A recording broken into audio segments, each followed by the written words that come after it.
So hello everybody, this is a very special edition of Real Talk Perspectives. Today we're having a guest.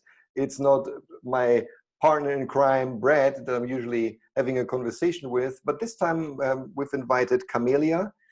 Camelia is a person who helps people get the jobs that they really want. And I let Camelia a little bit the chance of introducing her from that very general statement that I just made. What are you doing? Hello, everyone. Hello, Frank. Thank you for inviting me. This is a really great opportunity for me to speak my mind, so to say. So yes, I help people find new jobs, find better jobs. Our statement is your job is better. Your next job is better. So I really believe that everyone should find a better job if they're not happy with the job they currently have. So I start by encouraging people to identify their ideal path in career and start from there. So this is what I do initially, and we can elaborate on this. Yeah, so, Camelia, what I was thinking is there are probably different steps from realizing that maybe you want to change. Maybe you also want to find your first job. I believe maybe you're also working with younger people from time to time about this. But then you probably have to overcome a number of obstacles until you can finally sign the contract. So where would you begin it all starts? Where should people start looking at themselves with regards to how do I get ready for promoting myself to getting the next position that I want to have? So we all know that saying that if you do what you like, you will never work a day in your life. So this is where we should all start from, and see if we enjoy what we do. So if you enjoy your work, if you enjoy working in the company you work in, and so on, then you maybe just aim to promote and evolve and develop in your career. If something is wrong in the complexity of a job, then you should identify what's wrong and see how would you like things to be. So if you're not okay with your colleagues or with your managers or with the work itself, then think what do I enjoy working, what I am passionate about, and see if you can make a living from that. Even maybe start a new business if possible, so, or just find a job that allows you to make what you love. So this would be the first step. And the most important thing is to make a choice, a very specific choice, and identify a specific area or industry you want to work in.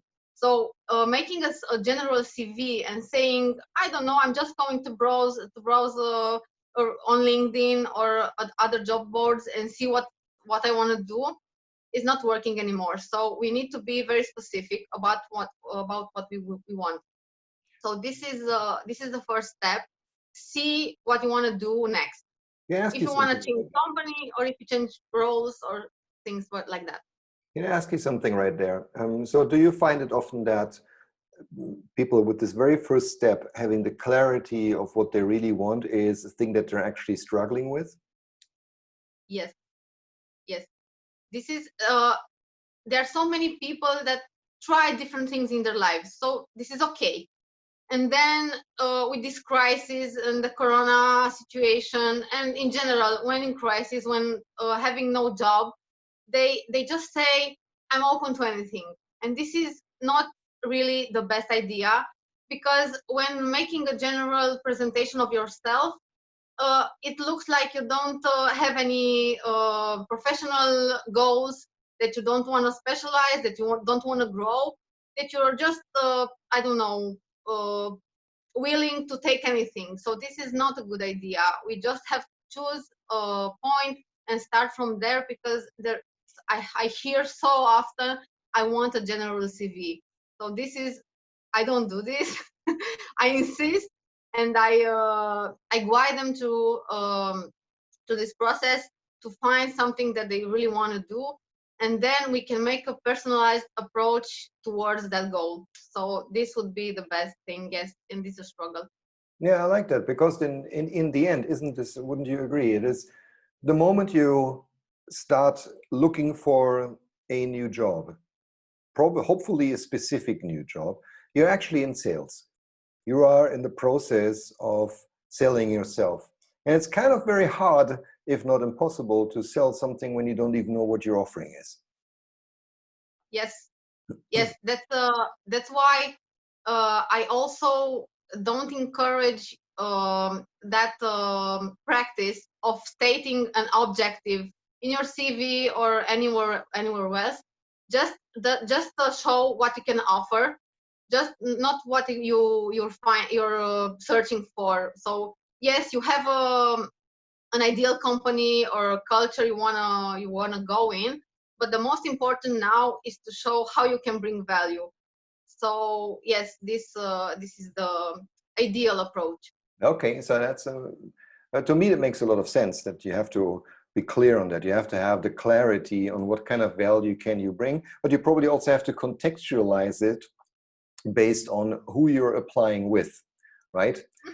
Yes. I would assume. So what would you say, what's the best approach when you find an advertisement for a job opening of something that you like and you can bring value to, and you just see this job description and you want to write a letter of intent? What should I be looking out for? Because I want to get invited because of it, right? Yes, yes. Again, personalization and tailoring the cover letter, the letter of intent, the CV, and others communications. It's very important. So I always encourage people to research and make and find out all they can on the company. So go on their website, go on their media, and see how they're communicating with their clients, with their followers, see the news on them, what new projects they are currently have. So just find out anything about the company if you like it and if you feel that you would be a good match for them. So and see, you can research on their values and see if they resonate with you, and then just try to see beyond the job advertisement and identify how you can bring value in the company. So if I don't know, if they have various projects on different topics, think how could I do this better for them, how could I improve the process, how could I increase clients, how could I reduce costs, things like that. So and just write specific information about how could you bring value. Don't just state I have good team player skills and I'm very good at project management. This is very general and too general for the new approach we should have. So I would just encourage a lot of research on the company, and maybe you can also tell me about your experience as a recruiter, as an employer.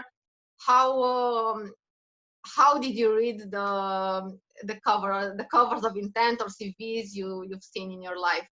That's actually an interesting question, because I was just going to add another subject which I think is very important, and that is you need to know who is going to read your letter. Yes. So if you apply, so the way I understand it, from my experience, how it usually works, as a manager who has an open position, you describe the job and the roles and responsibilities and a bit who you're really looking for to your recruiter team. The recruiter Yes. team asks a couple of questions, tries to understand what you're looking for, and then puts out the job ad. Or they're actually very common nowadays to actually use LinkedIn and contact candidates directly. So in any case, let's say I would be writing a letter of intent. I would want to know who's actually reading that. If it's the recruiter, probably I need to be tactical about writing something in the letter that resonates with the recruiter, because the recruiter has particular targets. They need to ideally find the right candidate very, very quickly. And they're often more measured on their performance with finding, speaking to X amount of candidates, to the time it takes for them to actually get people into an interview panel and these kind of things, way more than they are actually with finding the perfect candidate from the perspective of the manager. I think the manager is the person you're going to speak with once you have been invited, but your letter of intent most of the time does not land with the manager, in larger corporations at least. Yes. So that's, I would really think about who's going to read my letter. And I would try to phrase it in a way that makes it very easy for the recruiter, to put you on the stack of, we want to invite this guy, versus maybe or no. And but for that, how would you do this? If you know the recruiter is going to read your letter, what are there any particular formulations or approaches that you could recommend?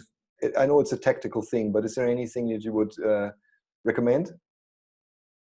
I'm not sure. I didn't think about in this perspective before, but ultimately the purpose of the letter is for sure to get invited to interview. So this is the ultimate goal. So yes, we should be tactical, but I'm confident that most, and I hope that most of recruiters do keep in mind the company's needs. So I would keep my idea that I stated before, that we should also show how we can bring value to the company, because a recruiter, either internal or external, should think what the company needs. Yes, it's important, and often they are subjective about assessing a letter or CV, or even during the interview, the subjective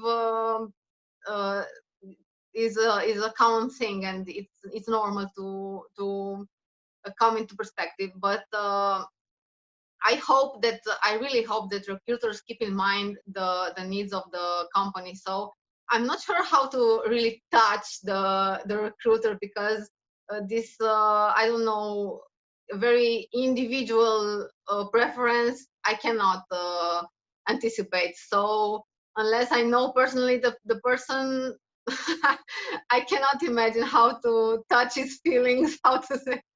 It's a bit tricky. So, You would go on a good guess, and my good guess would be, if so, the companies I worked for last, the recruiters were very, very busy because they were growth businesses. They were hiring all the time, so they had little time.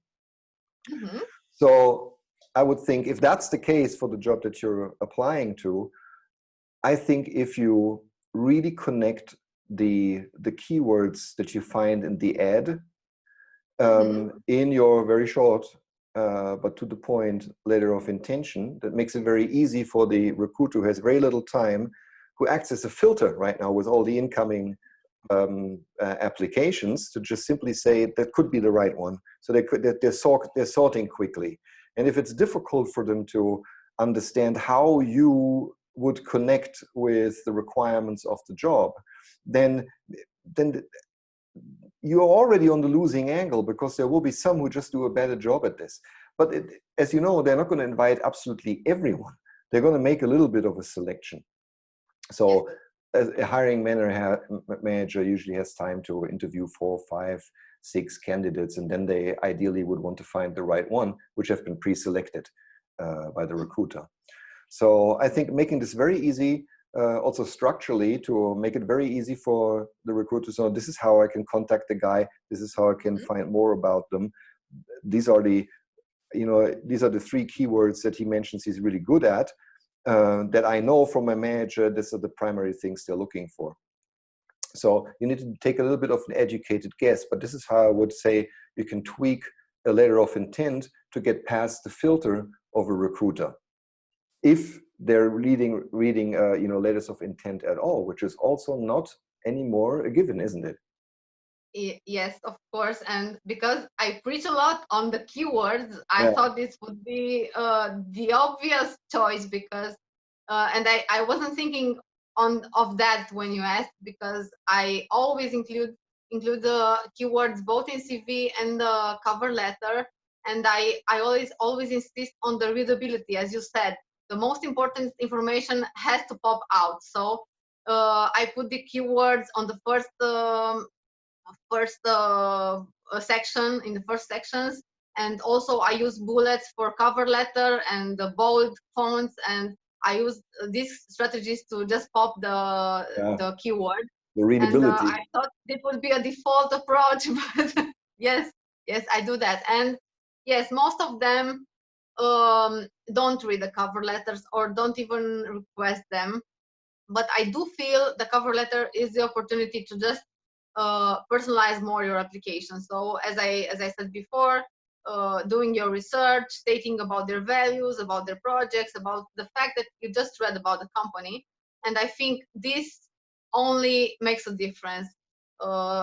Showing that you made an effort to research and to just not to send the same cover letter for all companies. So yes, when we use that, it could help us, but some of them don't read them, of course. Yeah, so I'm quite sure that the readability of this, the ability to easily consume what's in it, you don't want to be, as a recruiter, I would think, you don't want to be scared that you have to read a really long text and then extract from it in a complicated way whether the candidate is worth inviting or not. It kind of needs to be really in the eye, I would say. Yes. Yes. Now, however, a lot of, so I don't know, at least the companies I was working for lately, they do a lot of proactive research for the right candidates for the job positions that they need to fill, and they actually do this mostly over LinkedIn nowadays. I don't know actually if it's very common in Romania. To be honest, I don't know. It is. Yes. Yeah. It's starting to be. Yeah. And so in the end, what you have on LinkedIn is, in a sense, is already your first cover letter, isn't it? That's your presentation. Yes. Yes, and that should be very clear and on point, and we should make our research on the key section of the LinkedIn that again makes us pop on a search. So when somebody search for some keywords and we want to be found found by recruiters or executive search or so on, we just need to ensure that we have the right headline, the right summary, that our work history is clear enough, and it's very clear what we are good at. This is the best thing we can do for our career, to just display the best that we can, our best abilities. So this is the key on LinkedIn. So yeah. So I assume that you're really a fan of not neglecting the LinkedIn profile that you have, but actually putting some effort into it, particularly in the time that you are starting to look for something new. Yes, that's the point. LinkedIn is used for so many purposes, and we can also grow business, and we can also grow a personal brand, and we can do many things on this platform. But when searching a new job, I've spoken with a lot of recruiters, and most of them check the LinkedIn profile as well. Most of them only check the LinkedIn profile. Mm-hmm. So it's very important too. And we can also be found on LinkedIn by recruiters, as you said, and we can have some invites very organically happening. So I think it's best for us to make some research and optimize our LinkedIn. Yes. Yeah. By the way, I wanted to say something. I know that you emphasized it, but I didn't react to it.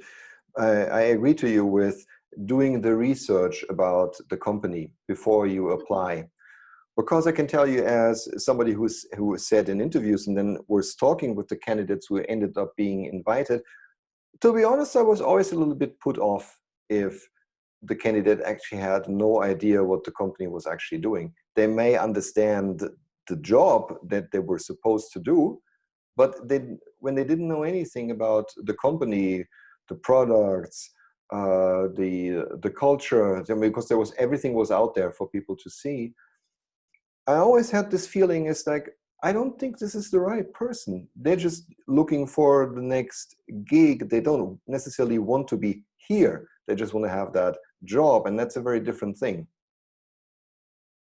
Yes, all candidates should be very familiar with the company and its culture, because it may be not the right place for them. So in the first place, they have to know that Yeah, if they're a match, then they should demonstrate they're really passionate about the industry and they really like it. And in the end, these are some factors that also the candidate should consider. So the company's culture, the people he will work with, the product, if he likes it or not. I have a lot of clients who refuse to work with companies that don't align with their values. So good this thing, is, I think. yes, yes, that's great, and I really appreciate that about them. However, we should at least know what the company does and the product and its services. And if we research more about its leadership style, about managers, about its team structure.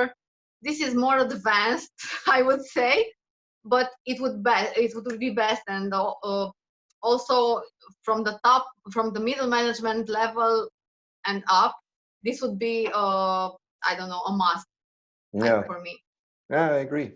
Actually, to be honest, when I think back, it actually did impress me when people had some knowledge about Hmm. the company, but they were also asking more questions. They wanted to know more during the interview. They didn't sit there only for being asked questions. They took the opportunity to verify their assumptions about the Yes, company. And I have the feeling, this is how it then changes. It almost changes to that I am having to sell the job to them in a way. And to yes. be honest, I like that because I knew at that time that that's a person who is really seriously considering it. And if they start Mhm. to like what they're hearing, then they will gladly stay. They will probably enjoy the job. That's all important things, because you don't want to hire just very short term, lose the person again, go again on a search. You want to find the right one, don't you? So somebody from a perspective of the employer that just connects with the company in the right way. So asking questions during an interview, I think, is incredibly important. It's very important, and for sure it shows interest, but also the interview should not be intimidating for the candidates or for for nobody. So it should be a dialogue, a relationship that develops. And sometimes they are more, I don't know, shy maybe, but they should have the courage to ask questions, and maybe just also express their doubts about some topics, and really discuss their concerns on the role, because is the only way to find the right fit, as you said. So the candidate can make the right decision, uninformed decisions, and also the employer has a chance to see more than a CV, more than a cover letter, to see really the person in front of him. So yes, I do try and do my best to educate on these topics, and just tell to people that it's really important uh, to be more proactive, because this is the idea, to be proactive and research and put questions and show initiative. This is very important Yeah. nowadays. Actually, ideally, you also already do this with the recruiter, right? If you have a recruiter speaking with you, that's a great opportunity to learn more about the company that's just contacted you or that you're in touch with, from their perspective. It's a really good start, I would say. Of course, you need to still ask the hiring manager questions or whoever you actually interviews you, but I think you can also filter out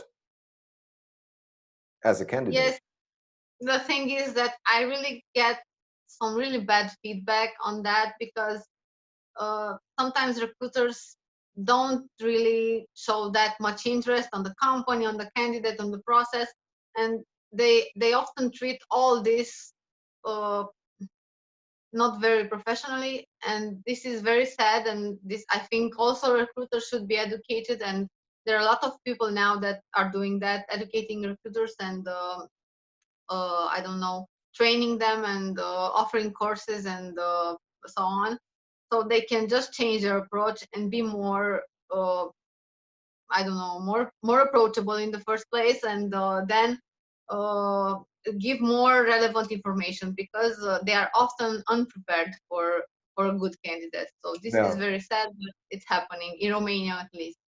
Yeah. Okay. So I'm curious about a few things. You're very active on LinkedIn, sharing a lot of super valuable information, I think, for people who are looking to, find a new job, to write their new CV and so on. And I think there's a huge topic about the current do's and don'ts in a CV. And so I just remember that recently you were sharing something about, should I put my hobbies into a CV, just as an example? What were your thoughts about this? I found this very interesting. I just replied to an email this morning on this topic, and yes, and I also read a lot of posts on LinkedIn about this.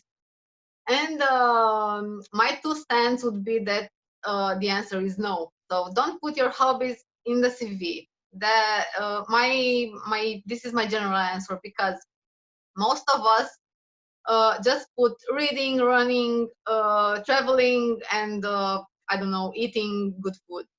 So we all enjoy reading and traveling and eat good food. So this Yeah. doesn't make any difference for a reader.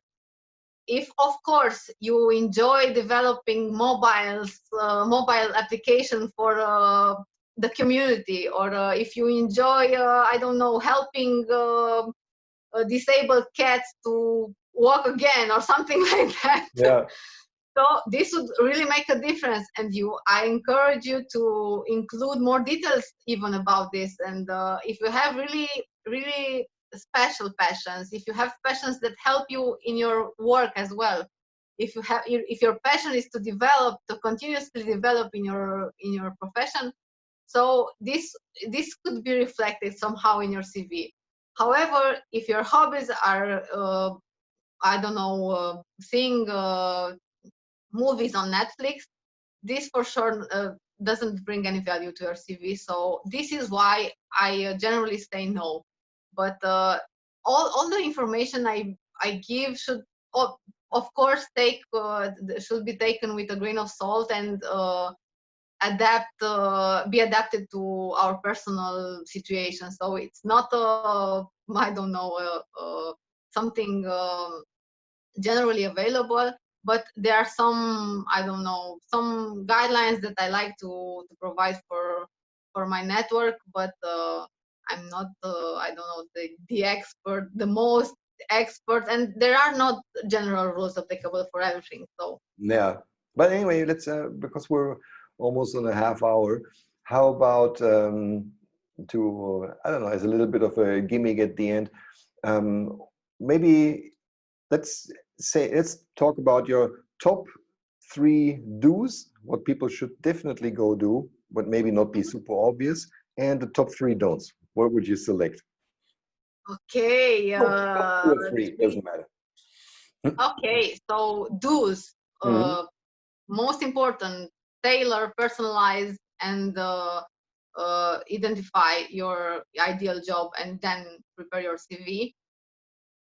Include achievements, very important, and do not make it longer than 2 pages, very important. So this would be my 3 do's. And don'ts, most important, don't do it longer than 2 pages. Okay. uh, um, don't make a general CV.